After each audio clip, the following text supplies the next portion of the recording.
அம்பாசமுத்திரத்தில் அவர் நிற்க போவது உறுதி. சரி, நான் தமிழன், நான் வந்து தூய தமிழன், மான தமிழன், வீர தமிழன், தமிழ்நாட்டில் நான் எங்க வேணாலும் நிற்பேன் அப்படின்லாம் பேசக்கூடிய சீமான் எதுக்காக இப்ப நீங்க அம்பாசமுத்திரத்தை தேர்வு செய்றீங்க? நான் ஜாதி பார்க்க மாட்டேன், நான் மதம் பார்க்க மாட்டேன், இனம் பார்க்க மாட்டேன், நான் தமிழனாக எங்க வேணாலும் நிற்பேன்னு சொல்லக்கூடிய நீங்க எதுக்காக அம்பாசமுத்திரத்தை தேர்வு செய்றீங்க? எதனால? நீங்க உங்களை எப்படி அடையாளப்படுத்தி கொள்ளவில்லை அல்லவா? அப்புறம் இப்போ நீங்க அம்பாசமுத்திரத்தில் தேர்வு செய்றீங்க. ஏனென்றால் அங்க குறிப்பிட்ட சமூகம் அங்க அதிகமா இருக்கு.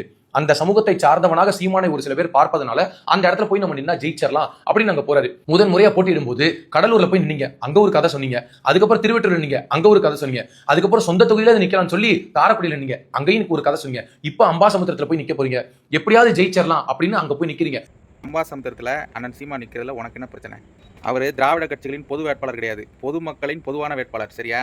அதை ஞாபகத்தில் வச்சுக்க, தெரிஞ்சுக்கோ. அப்புறம் என்ன கேட்ட? கடலூர்லையே நின்னாரு, திருவற்றூர்லையே நின்னாரு, காரைக்குடியிலையே நின்னாரு. நீயே சொல்லிக்கிற ஏதாவது கதை சொல்லுவாருன்னு? நான் சொல்கிறேன் எதுக்கு நின்னாருன்னு. கடலூர்லையும் திருவற்றூர்லையும் நின்னதுக்கு காரணம் அங்கே வந்து பொதுமக்களுக்கு நிறைய பிரச்சனைகள் உள்ள ஒரு ஏரியா, ஒரு பகுதி. சரியா? அதை தேர்ந்தெடுத்து அங்கே நின்னாரு. சரியா? அப்போல்லாம் வந்து அவரை தமிழராக உனக்கு தெரியல. தமிழன்ட்டு சொல்லிட்டு அவர் அதை அந்த ஜாதி பார்க்காம அங்கே போய் நின்னதெல்லாம் உனக்கு தெரியாது. காரைக்குடியில் நின்னதுக்கு காரணம், காரைக்குடியில் நாம் தமிழர் கட்சி சட்டமன்ற தேர்தலில் நடைபெற்ற தேர்தலில் குறிப்பிட்ட அளவு கணிசமான வாக்கு உயர்வு சதவீதத்தை அடைந்திருந்தது. அந்த காரணத்துக்காக தான் நின்னாரு. சரியா? ரெண்டாவது சொந்த ஊர் ஒரு காரணம் தான். நீ சொல்கிற மாதிரி அரசியல் வியாபாரம் கிடையாது, உன்னைய மாதிரி துட்டுக்கு பேசுறது கிடையாது. சரியா?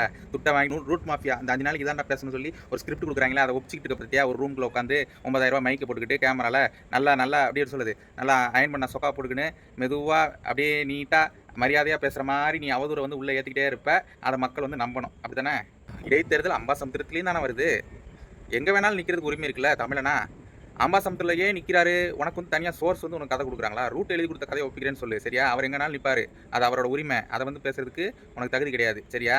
அப்படி நீ கேட்குறேன்னா நான் ஒரு பதில் கேள்வி வைக்கிறேன். உங்கள் விஜய் மாமா இருக்கார்ல, விஜய் அண்ணா, நீ மரியாதை சொல்கிறல, விஜய் அண்ணா திருச்சி கிழக்குலையும் பெரம்பூர்லையும் எதுக்காக சட்டமன்ற தேர்தலில் நின்னாரு? அதுக்கு நீ பதில் சொல்லுவியா? ஜாதி பார்த்து மதம் பார்த்து தான் நின்னாரு. இதில் வந்து வெக்கமயிலே இல்லாமல் திருச்சியில் வந்து பொதுக்கூட்டத்தில் மக்களுக்கு நன்றி சொல்கிற இடத்துல நான் வந்து இத்தனை வருஷமாக இந்த ஜாதி பார்த்து ஓட்டு போடுறத உடச்சிருக்கோம், மதத்தை பார்த்து ஓட்டு போடுறத உடச்சிருக்கோம், காசு கொடுத்து ஓட்டு வாங்குறத உடச்சிருக்கோம் சொல்லிட்டு இவர் வந்து ஜாதி பார்த்து மதம் பார்த்து போய் நின்று ஜெயிப்பாரான். அவருக்கு மேலே நம்பிக்கை இல்லாமல் 2 தொகுதியில் வேறு நின்று ஜெயிப்பாரான். அதெல்லாம் வந்து உனக்கு தெரியல. நீ உனக்கு பிரேக்கிங் நியூஸ்லாம் ஜோசப் விஜய் அங்கிள்கிட்டருந்து உனக்கு பிரேக்கிங் நியூஸ் எதுவும் வராதுல. நீ என்ன பண்ணுற?